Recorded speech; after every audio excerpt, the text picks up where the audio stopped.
Hello everyone, welcome to my channel flavour with જન. આજે હું તમારી જોડે સૂજીની ફ્રેન્ચ ફ્રાઈઝની રેસીપી લઈને આવી છું. એકદમ ક્રિસ્પી અને બહુ જ ફાઇન થાય છે. નોર્મલ બટેકાની જે ફ્રેન્ચ ફ્રાઈઝ કરીએ છીએ ને તેના કરતાં સૂજીની એકવાર ટ્રાય કરજો. એકદમ ક્રિસ્પી અને બહુ જ ફાઇન થાય છે. તો સૂજીની ફ્રેન્ચ ફ્રાઈઝ બનાવવા માટે પહેલાં બે મીડિયમ સાઇઝના બટેકા મેં લઈ લીધા હતા. તેને ધોઈ અને ફોલી કાઢવાના છે અને એકદમ પતલા પતલા પીસીસમાં કટ કરી લેવાના છે. જેમ આપણે બટેકાની વેફર કરીએ તે રીતે પતલી પતલી પીસીસમાં કટ કરી લેવાનું. પછી તેને સ્ટીમ કરી લેવાનું છે. 15થી 20 મિનિટ સ્ટીમ કરતાં થશે. તપેલામાં સ્ટીમ કરી લેવાનું. એ સ્ટીમ થતું હતું ત્યાં સુધી એક નોનસ્ટિકની કઢાઈ લેવાની છે. નોનસ્ટિકની જ લેજો, નહીં તો નીચે સૂજી ચોંટી જશે. તેમાં 3/4 કપ પાણી એડ કરવાનું છે. મીઠું, રેડ ચીલી ફ્લેક્સ અને ઓરિગાનો. રેડ ચીલી ફ્લેક્સ ને ઓરિગાનો ઓપ્શનલ છે, એડ કરવું હોય તો જ કરજો, નહીં તો ચાલશે. નહીં કરો તો બી. મિક્સ કરી ને 1 કપ સૂજી ઉમેરવાની છે. સૂજી સેજ જાડી હશે ને તો સારું રહેશે, પણ મારી પાસે નહોતી એટલે મેં ઝીણી એડ કરી હતી.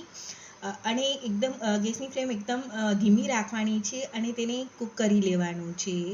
સૂજી કોરી લાગશે પણ તેમાં પાણી બીજું નહીં ઉમેરતા. અને થઈ જાય ને પછી તેને ઢાંકીને રહેવા દેવાનું છે. હવે આ બાજુ બટેકા બી સ્ટીમ થઈ ગયા હતા અને બટેકાની સ્લાઇસ બી, એટલે ગરમ ગરમમાં જ તેને મેશ કરી લેવાનું. બટેકાના મેસરથી ગરમ ગરમમાં મેશ કરી લેવાનું.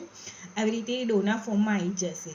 પછી સૂજી ઠંડી થઈ જાય ને પછી સૂજી બી આમાં ઉમેરી દેવાની બધી, અને એકદમ મસળી અને બધું મિક્સ કરી લેવાનું. હાથથી આવી રીતે મસળી અને બધું મિક્સ કરી લેવાનું.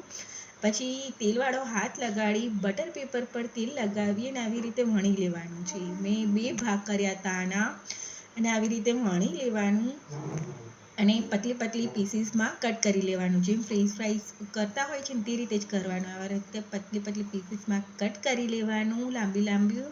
અને વચ્ચેથી બી મેં એક ભાગ કર્યું હતું અને આવી રીતે કરી લીધું હતું. પણ આવી રીતે હાથમાં શેપ આપવા ગઈ હતી ત્યારે અનઇવન થઈ ગયું હતું. મારે અમુક જાડી રહી ગઈ હતી, પણ નો ડાઉટ થઈ હતી બહુ સરસ. તેલ એકદમ ગરમ થઈ જાય ને પછી તેમાં ફ્રાઈઝ તળવાની. મારે 3 પાર્ટ થયા હતા તળવામાં આના. અને 2-3 મિનિટ માટે પલટાવવાની નહીં, થોડુંક ફ્રાય થાય ને પછી જ પલટાવવાનું. એકદમ ગોલ્ડન ક્રિસ્પી થાય ને ત્યાં સુધી તળી લેવાની અને પછી નીકાળી લેવાની.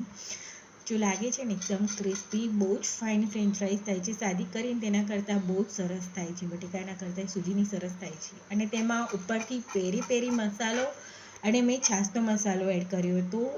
એની જગ્યાએ ચાટ મસાલો બી એડ કરવો હોય ને તો બી કરી શકો છો. એકદમ સરસ થાય છે, ક્રિસ્પી, અને બહુ જ મસ્ત લાગે છે. તો ટ્રાય કરજો.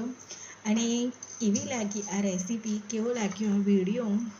જો ગમે તો મારી ચેનલને લાઈક, સબસ્ક્રાઈબ કરવાનું ના ભૂલતા. Thank you for watching. મળીએ નેક્સ્ટ વિડીયોમાં. બાય.